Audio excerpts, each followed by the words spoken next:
bilooyinka ka horeey iyo bisha Ramadaan dhaxdeedaba waxaan la kulannay culays aad iyo aad u ballaaran oo ay keentay roob la'aan abaar iyo koronto la'aan khaasatan magaaladan reer Mandera alxamdulillah madaxweynaha ama governaga ayaa booqasho ku tagay muddo gaaraysa 2 usbuuci bar asagoo xoog ogaal inuu noqdo raba dhibaatooyinka reer Mandera ka soo gaaray abaartaas iyo roob la'aantaas run ahaantii xog badan ayuu soo aruuri xogtaasna waxay keentay dilaabooyin fara badan oo looga hartaga dhibaatooyinkaas in aan qaadno oo ay ka mid tahay in wararkii dib u habeyn loo sameeyo in ceelal fara badan oo boholes la qodo in biidhaamin ballaaran ilaa 300 oo meelood bii loo dhaamiyo ama goobood alxamdulillah isla markiiba ramadaanka dabayaaqadiisa waa la socotaan ilaahay roob buu na siiyey waxaa dhacday wararkii inay buuxsameen inta badan culayskana naga yaraaday ceelasha la qodina qaar inta u badan biyo laga helay biyaha la dhaaminayo ilaa 300 maanta waxay ku soo gaabsadeen 100 meelood keli taasna ilaahay aan alxamdulillah leenahay culimada iyo odayaalkan waxaan leenahay ducada roobka aad iyo aad ha loo sii wada waxaa kale oo muhiim ah mar walba inaan xasuusana arrimaha ku saabsan caafimaadka marka culayskaas amal imaada caafimaad darre iyo cudur badan ayaa dadka la soo dirsa dawladana si mataqaana dadaal badan oo daryeel leh ayaa waxaan tilaabooyin ku qaadnay in isbitaal kasta iyo health center kasta aalaadka isbitaalka iyo daawooyin fara badan la geeya midda saddexaad waxaan u malaynayaa arrimo cajiib ah ayaa nala soo kordhi waayahan magaaladan Mandera inta badan waxaad aragteen wadooyinka inay mugdi yihiin wadooyinkaas mugdiga ma keenin in ay dawladda ay shaqo ka qaban wayse balse waxaa keenay tuuganimo iyo burbur ay keeneen dad weerar ku wada inay xadaan solar panelski iyo birihi solarka inay xadaan dadka ayaga qaarna waa reer Mandera qaarna meel kale ay nooga imaadeen haddana aan la hadlayna in badan ayaa ku xareysan jeelaha laakiin arintaas waxa weeyaan nalalkaas waa hantida dadweynaha dawladda iska malaha dadweynahana waxa laga rabaa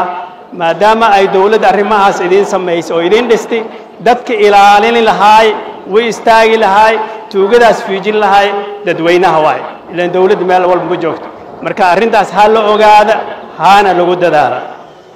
midda afaraad arinta ammaanka waxaan u malaynayaa muddo aan aad u dheereen reer Mandera waa la socotiin dhacdada ka dhacday meeshan xuduudka borderka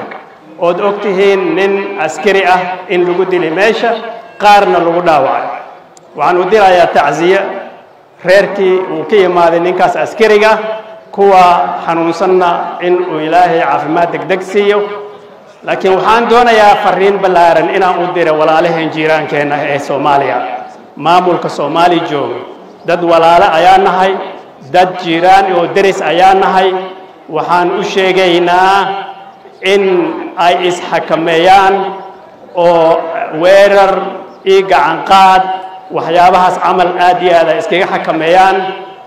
aadan ugu codsanaynaa sida oo kale fariin waxaan u diraynaa reer Mandera maamulka Mandera oo anigaba kamid ahay iyo dadka ammaanka u xil saaran ayagana sida oo kale inay dadaal sameeyaan samarna sameeyaan marka wax lagu keeni waay wada hadalna lagu ma keeni karo weerar iyo dagaal marka labada dawladoodba waa isu baahan yihiin inaan wada hadalno oo si aan markaan dhibaato aan ku jirin ay bulshada looga adeegi karo intaba inaan sameeyno aad bay muhiim u tahay ugu dambeyntii arinta korontada waxaan u malaynayaa labadan habeen xoogoo isbedel in la arkay laakiin waxaan idin xaqiijinaynaa dhibaatadii korontada ka imaaday oo cabasho badan dhinaca ramadaanka ay ka imaatay run ahaantii arrin dawladda dadaal darro xaggeed ka imaaday ma ahayn waxay ahayd arrimo ku saabsan national government iyo qalab la waayay oo looga talagalay in ay mashiimaha ku socdaan haddana waxaan idin xaqiijinaynaa mar dhow oo usbuucyo ka yar in ay korontadii sidii hore iyo si ka wanaagsan ay ku soo noqon doonto ugu dambayntii waxaan u malaynayaa masaajid kasta county Mandera ku yeela maamul ayaa ka jiray culummo ayaana hor socotay waxaan rabaa culummada inaan mahad ballaaran u celiya aanu u ducooyna dadaalkii iyo maamulka wanaagsanaay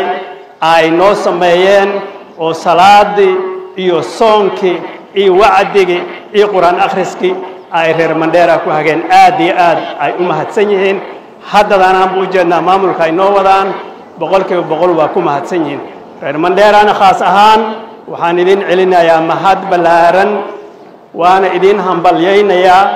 ayadoo culayskaas dhamaalaas jara ayaa haddana dulqaad aad u fara badan iyo sabar iyo midnimo ayaad muujiseen waxaan idin xaqiijinayaa dowladdiina danahiina iyo maamulkiina iyo wixii reer Mandera u baahan yihiin ay ka shaqaynaysaa mar walbana qayb kasta oo ay noqoto waa idin garab taaganahay gaabanaaga iyo anigoo dibitigiina waa insha Allah waxaan idin leeyahay ciid mubaarak taqabbal Allahu minna wa minkum salih al-a'mal